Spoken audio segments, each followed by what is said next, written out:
The escalation of Israel's war with Palestine will undoubtedly consolidate the Islamic world.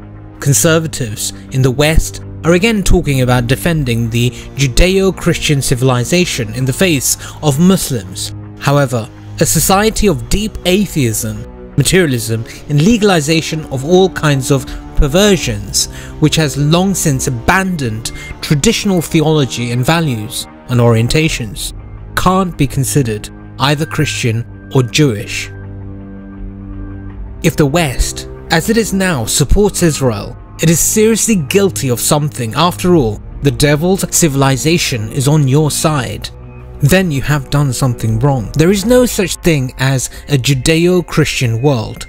It just doesn't make any sense. The Islamic world, on the contrary, exists, and in it, the traditions are still strong. It turns out that it is not the Judeo-Christians against the Muslims, but the Muslims against the satanic culture, against Dajjal. Biden's idea of combining the theme of support for Ukraine with support for Israel only underlines this. The West is always on the side of those who submit to his hegemony and serve it. Muslims are not the enemy of Ukraine. They're not the allies of Russia, with the exception of eschatologically awakened Iran and Syria.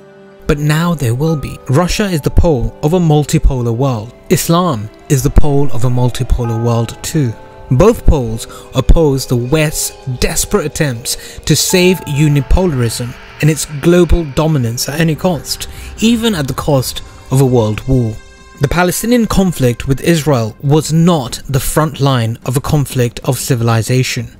Now it is, just as the tensions between Russia and Ukraine were regional in character until the Nazis in Kiev were supported by the West. The war in Ukraine has become the front line of a global confrontation between multipolarity and unipolarity. The scope of this confrontation is growing. The situation is becoming more and more sinister. Already, billions of people on the planet are convinced that the collective West and its allies are absolute evil and the civilization of the Antichrist. Democrats, globalists, and neoconservatives are leading humanity straight into the abyss, which, strictly speaking, is what demons are supposed to do.